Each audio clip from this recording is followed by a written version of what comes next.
The smell of fresh concrete and betrayal has a very particular scent. Trust me, I've been breathing it for 6 months now. They built 15 commercial buildings worth $40 million on my land while I sat on my porch, sipped my morning coffee, and quietly counted every nail they hammered into what would become their own coffin.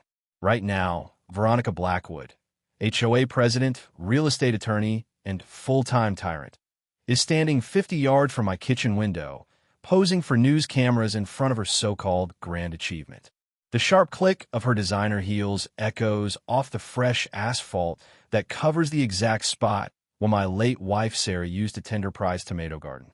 This woman thought she'd found the perfect victim, a grieving widower, a simple electrician, probably too broken or too stupid to read the fine print. For 18 months, she wove legal webs, greased palms at City Hall, and bent every rule she could reach. But sitting on my kitchen counter is a rusty lockbox that holds papers older than her great-grandmother. And very soon, I'm going to turn her million-dollar victory parade into the most expensive property law lesson the state of Colorado has ever witnessed. My name is Garrett Mills. This 40-acre slice of prairie has been in my family for 3 generations. My grandfather bought it in 1987 with every penny he'd saved, dirt cheap, because back then nobody wanted land that smelled like cattle and echoed with coyotes at night. Just rolling grassland, a modest farmhouse with creaky floorboards that tapped out their own Morse code when you walked across them, and a red barn that leaned like it was tired of standing upright. Sarah and I raised chickens here, grew tomatoes that actually tasted like sunshine, and watched sunsets so beautiful they could make an atheist reconsider. Every morning, I woke to the crow of our rooster Earl, named after my father-in-law, because both were loud, obnoxious, and impossible to ignore. Sarah died 3 years ago. Cancer. The slow, cruel kind that dangles hope just long enough to make the final blow hurt worse. In those last months, she handled all the paperwork because my hands shake when I'm stressed and legal documents might as well be written in ancient Sumerian. I'm an electrician. Give me tangled wires, and I'll untangle them in my sleep. Give me contracts, and I'm lost. After she passed, the silence in the house grew heavier than lead. I kept her routines anyway. Feed the chickens at dawn, tend the vegetable garden she planted with military precision, sit on the porch swing that still carries the faint scent of her lavender hand lotion. The coffee pot still brews enough for 2 because hope dies slower than habits. Meanwhile, the world outside was changing fast. Heritage Oak subdivision sprang up around my property like expensive, invasive weeds. McMansions with 3-car garages and lawns so artificially green they'd make a golf course jealous. Property taxes jumped 400% faster than my pension could keep up. The new neighbors formed an HOA when their development incorporated, and somehow, through some grandfather clause or quiet annexation, my land ended up subject to their rules even though I sit technically outside their boundaries. Then came Veronica Blackwood, 45, drives a white Tesla. She parks sideways to claim maximum territory, carries herself like she personally invented oxygen. Real estate attorney by day, HOA dictator by night, married to City Councilman Bradley Blackwood, a connection more valuable than gold when you need permits rubber-stamped or zoning bent into pretzels.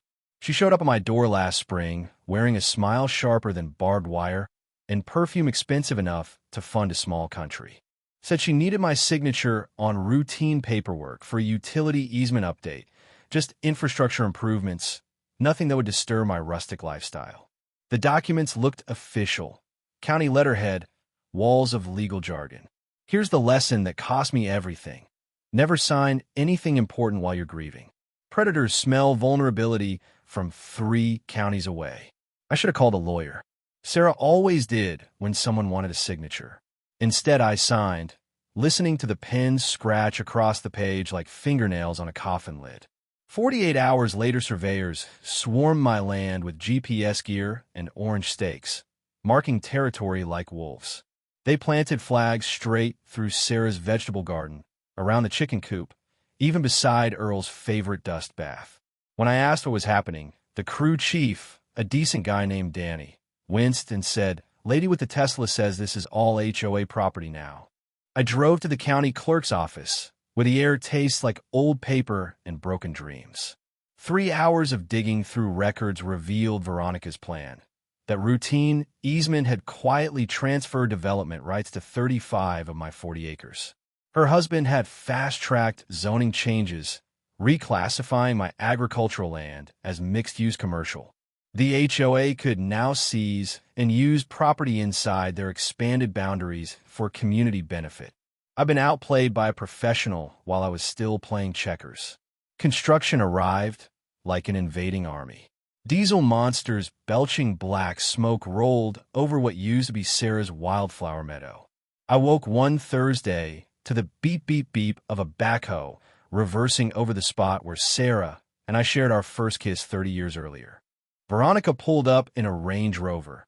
Apparently the Tesla wasn't rugged enough for actual dirt, striding across my property with architectural drawings under her arm like she was Moses delivering commandments. "Mr. Mills," she called in that rich people tone of fake reasonableness, "you'll need to relocate your agricultural activities to the designated 5-acre homestead zone." She pointed to a tiny patch that included my house, the yard, and barely enough room for one sad tomato plant. Everything else, the barn, the pasture I'd dreamed of putting horses in, Sarah's garden that still smelled faintly of rosemary and thyme, was apparently theirs now. I kept my voice level. "Ma'am, I think there's been some confusion about property lines." She gave me the patronizing smile people practice in mirrors. "I understand change can be difficult, but this development will bring significant value to the entire community. Your property values will increase substantially."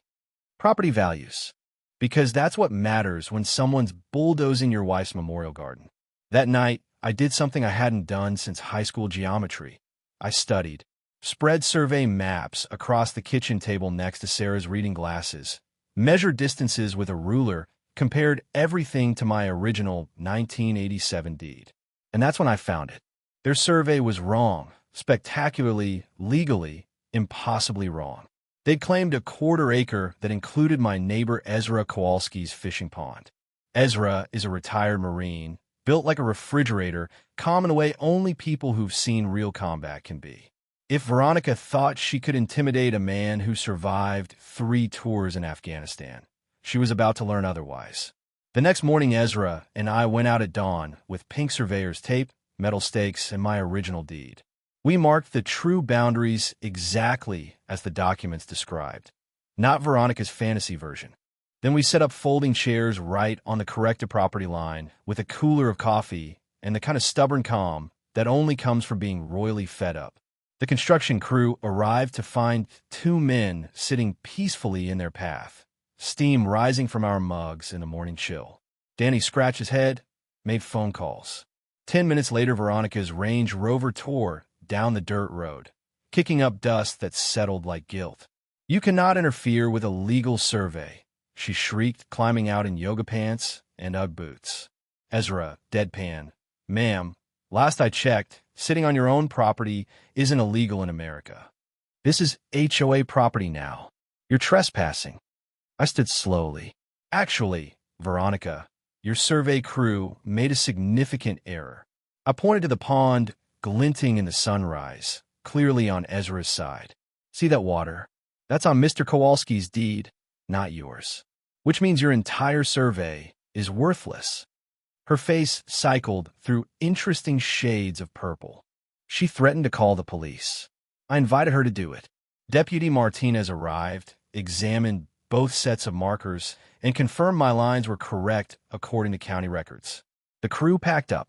Veronica retreated, but not before snapping photos of everything like an angry insect. That was just round 1. Certified letters started arriving every few days, each more absurd than the last. Grass too tall by 2 inches in a back corner no one could see. $200 fine. Unsightly agricultural structure. My century-old chicken coop, $300. Unlicensed commercial activity. Sarah's old roadside tomato stand, $500. Total damage climbed to $3,400 with threats of liens if unpaid. I stopped paying. Returned every letter stamped refused in red ink. threw violation notices straight in the trash. The sound of paper hitting the bin became oddly satisfying. While Veronica played certified mail warfare, I went deeper. Spent days in City Hall digging through public records. Discovered the HOA had claimed special district status, many government powers to tax and regulate, but never notified me or several other pre-existing landowners. Their formation meeting was held on a Tuesday at 2 p.m. Perfect if you want to exclude anyone who works for a living. Colorado law required 60% resident approval. They claimed 100%. I found a young legal aid attorney named Meredith Cruz, 26, drowning in student loans, hungry enough to fight Goliath. She looked at the stack of documents and grinned. They screwed up 6 ways from Sunday. We challenged the special district status with the Secretary of State. Meredith worked nights on energy drinks and fury. Veronica fought back harder, hired private security to patrol my property twice a day, photographing everything. Mailbox angle, garden hose placement, even Earl's dust bath. Each photo became evidence for another fine. But the neighborhood began to fracture. Working families and old-timers quietly supported me. Waves from driveways, anonymous notes under my wiper. The new money crowd lined up behind Veronica like loyal soldiers. Then Meredith called with fire her voice. Garrett, Colorado Statute 38 to 33. 3 to 209. HOAs cannot enforce regulations on property outside their legal boundaries. Even with the easement, your homestead remains outside their jurisdiction. I kept quiet about the biggest discovery of all. While organizing Sarah's old papers, I found the metal lockbox tucked behind her sewing machine. The key was still on the ring I carried in my pocket every day. Inside were 3 documents that changed everything. The first, my grandfather's 1887 homestead deed, yellowed, boundaries crystal clear. The second, a 1923 deed separating surface rights from mineral rights, standard back when oil and gas were Colorado's future. The third, the 1987 purchase agreement where my grandfather bought both surface and mineral rights together. Complete ownership from the grassroots to the center of the earth. And those mineral rights extended beyond my 40 acres, covering 60 acres total, including 20 acres now underneath 47 homes in Heritage Oak subdivision. Colorado is a mineral rights paramount state. Anything built deeper than surface level, which modern foundations definitely are, requires explicit permission from the mineral rights owner. Permission I had never given. Every building Veronica erected sat on ground I legally controlled beneath the surface. Every foundation poured was trespassing on rights she never researched. I could have stopped them months earlier. Instead, I let them keep building.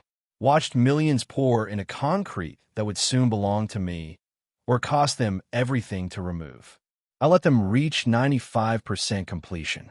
Let Veronica announce a Black Friday grand opening with champagne, ice sculptures, and live news coverage. Let her stand on stage in a designer coat holding golden scissors, declaring the transformation of unused farmland into a thriving community asset. Then, on the morning of the ribbon cutting, I walked quietly through the crowd in my work clothes, carrying a manila folder and that small rusty lockbox. As she raised the scissors, I stepped forward. "Excuse me," I said clearly, "but there's been a significant misunderstanding about this property." Camera swiveled. Veronica froze. These buildings were constructed entirely on my private property without permission. I held up the surveyor's map with true boundaries marked. And more importantly, I own the mineral rights beneath this entire development. I opened the lockbox and lifted the 1887 deed into the light. Under Colorado law, mineral rights supersede surface construction. Every building here was built without subsurface permission. The silence was absolute. Deputy Martinez confirmed the documents were legitimate. A journalist stepped forward with news of an active criminal investigation into HOA financial fraud. Corporate executives slipped toward their cars. City officials whispered urgently into phones. Veronica screamed that it was fraud, that I was lying, that this was her property. Security tried to remove me from land that legally belonged to me. Federal court papers were served on camera, halting all commercial operations. Veronica's public meltdown was complete. The settlement took 3 months. I sold the mineral rights for $3. $2 million. Fair market value, 64 times what she'd once offered for my entire homestead. Retail tenants kept their leases under new terms that gave the HOA just enough profit sharing to avoid bankruptcy. Veronica resigned in disgrace, faced criminal charges for fraud and extortion, and moved to Arizona with a ruined reputation and a marriage barely intact. The money funded the Sarah Mills Property Rights Foundation, free legal help for homeowners fighting HOA abuse. We turned 2 acres of the old construction site into a community garden where kids now learn to plant seeds instead of watching stores rise. On quiet evenings, I still sit on the porch swing, Earl crowing in the background, tomatoes ripening in the sun, the faint scent of lavender lingering in the air. The pink surveyor stakes now mark the edges of organic garden plots. Sometimes the best revenge isn't revenge at all. It's letting greed build its own monument, then quietly showing up with the one document that proves it was never theirs to begin with. And watching justice grow, slow and steady, exactly the way Sarah always said the best things do.